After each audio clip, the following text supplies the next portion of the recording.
चलो तो हम लोग आज स्टार्ट करने वाले हैं बाइनोमियल थ्योरम, जो चैप्टर 7 है एनसीईआरटी बुक का।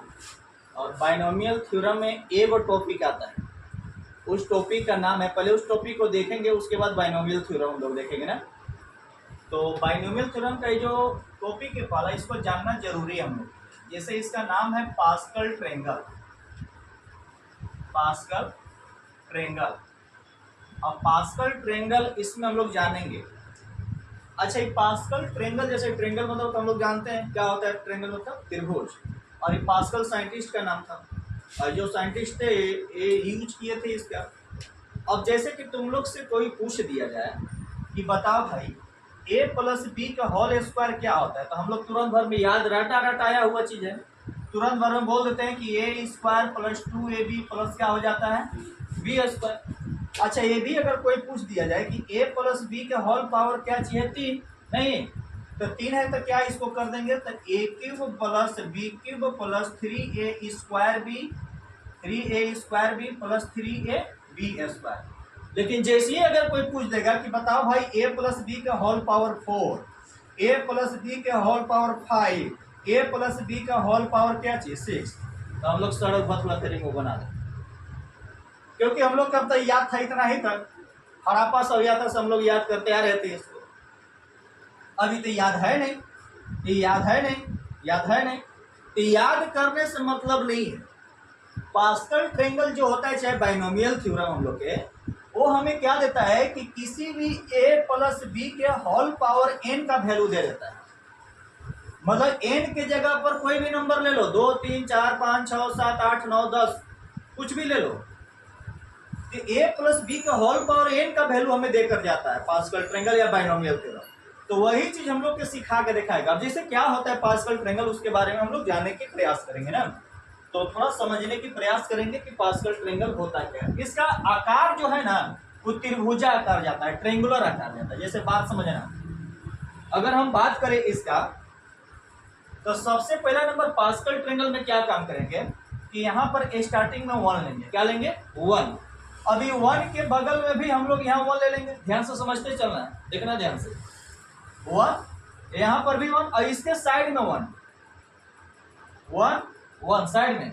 अब फिर से ले लो, ध्यान देना, इसके साइड में कितना लेंगे 1, और समझे, और इसको जोड़ देना हम लोग। एक का वेग कितना हो जाएगा 2, देख रहे हो ना कितना होगा, एक का वेग कितना, और इसके साइड में 1। देखते चलो फॉर्मेट कैसे बन रहा है इसका। फिर इसके साइड में हम क्या लेंगे 1, और इसको ऐड कर दो, 2 एक कितना हो जाएगा 3, 2 एक कितना हो जाएगा 3, और यहाँ पर फिर से साइड में हम लोग क्या ले लेंगे, अच्छा फिर से यहाँ पर हम लोग 1 ले लेंगे, और 3 और 1 कितना हो जाएगा 4, 3 और 3 कितना हो जाएगा 6, और 3 और 1 कितना हो जाएगा 4, और फिर से क्या ले लेंगे 1। अच्छा, उसी तरह और आगे हम लोग बढ़ाना चाहेंगे तो बढ़ा सकते हैं, जैसे कि यहाँ पर 1 ले सकते हैं, 4 और 1 कितना हो जाएगा 5, लेकिन बीच में लिखना है हम लोग। 6 और 4 कितना हो जाएगा 10, 6 4 कितना हो जाएगा 10, 4 1 कितना हो जाएगा 5, फिर यहाँ पर साइड में 1। इसी तरह और आगे बढ़ा सकते हैं। अभी बताओ हम लोग के ये जो शेप ले रहा है ये कैसा शेप ले रहा है, ट्रायंगुलर आकार का, त्रिभुजा आकार का। नहीं लग रहा है कि त्रिभुजा आकार है ये वाला, इसीलिए इसका नाम पड़ा है ट्रायंगल। और पास्कल जो इसका यूज किए थे, इन्वेंटेड किए थे, आविष्कार जो किए थे, इसलिए बीच में इसका ट्रायंगल का शेप, उल्टा ट्रायंगल का शेप दे दिया जाता है, ऐसे उल्टा त्रिभुज की तरह, ऐसे बीच में ऐसे साइन हम लोग दे देते हैं। ये पास्कल ट्रायंगल है, लेकिन वैल्यू हम इससे कैसे निकालेंगे वो चीज हम लोग को मेन समझना है कि वैल्यू कैसे निकाला जाता है। इससे वैल्यू आखिर हम लोग इससे कैसे निकाल पाएंगे, यही चीज हम लोग के इसमें समझना होगा।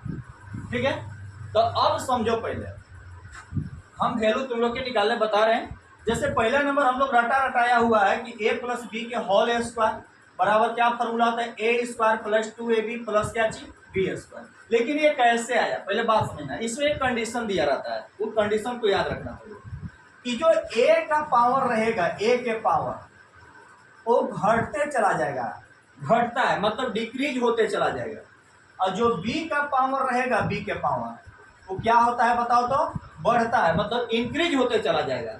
और ये जो फैक्टर दिया था, जैसे समझो यहाँ पावर कितना है हमारे पास 2, अब 2 कहाँ पर है देखो, इसमें ई वाला लाइन है, तो हमें ए वाला लाइन लेके चलना पड़ेगा। अब देखना कैसे चलेंगे हम लोग। बोलो, स्टार्टिंग में क्या है हमारे पास 1, अब यहाँ पर हम लिखेंगे 1 लिख देंगे। अब देखो ए है तो ए स्क्वायर दे देंगे, स्क्वायर है ना, यहाँ पर हाईएस्ट पावर स्क्वायर है तो स्क्वायर देना है, बीच में प्लस है प्लस दे देना है। अब बताओ कि 1 के बाद कितना है 2, तो अब 1 के बाद 2 लिखेंगे, लेकिन हम क्या बताए थे कि ए के पावर घटाते चल रहा है, बी के पावर बढ़ाते चल रहा है, ठीक ना। तो ए बता, ए के पावर 2 था तो ए के पावर अब की बार कितना होगा 1, अरे भाई 2 था तो अब की बार घट के 1 होगा तो 1 ना होगा, लेकिन अब की बार इसमें बी नहीं था तो इसमें बी बढ़ गया है वो, अब फिर बीच में प्लस दे देंगे आगे। अब ये बताओ कि 2 के बाद तो 2 तो ले लिए, अब 2 के बाद कितना लेके चलना हमें 1, तो यहाँ पर हमें लेके चलेंगे 1।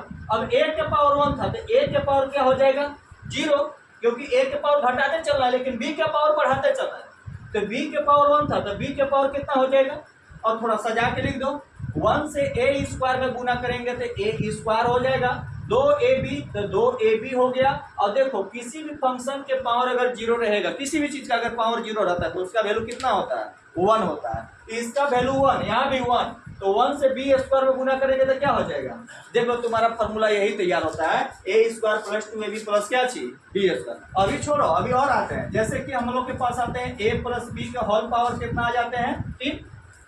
अब 3 वाला पार्ट ये वाला हम लोग यूज करेंगे, लाइक आगे क्या है बताओ, आगे क्या है 1, अब 1 यहाँ लेके चलना है, अब 1 लेके चलेंगे तो अब a है, ध्यान से देखेंगे a है तो a के पावर कितना हो जाएगा 3, भाई हाईएस्ट पावर 3 है ना, तो 3 प्लस, अब 1 के बाद हमारे पास कितना है 3 है, तो हमारे पास यहाँ पर 1 के बाद 3 है तो हम यहाँ 3 लिखेंगे, फैक्टर लिखते चला है। अब बता a के पावर 3 था तो अब की बार a के पावर कितना हो जाएगा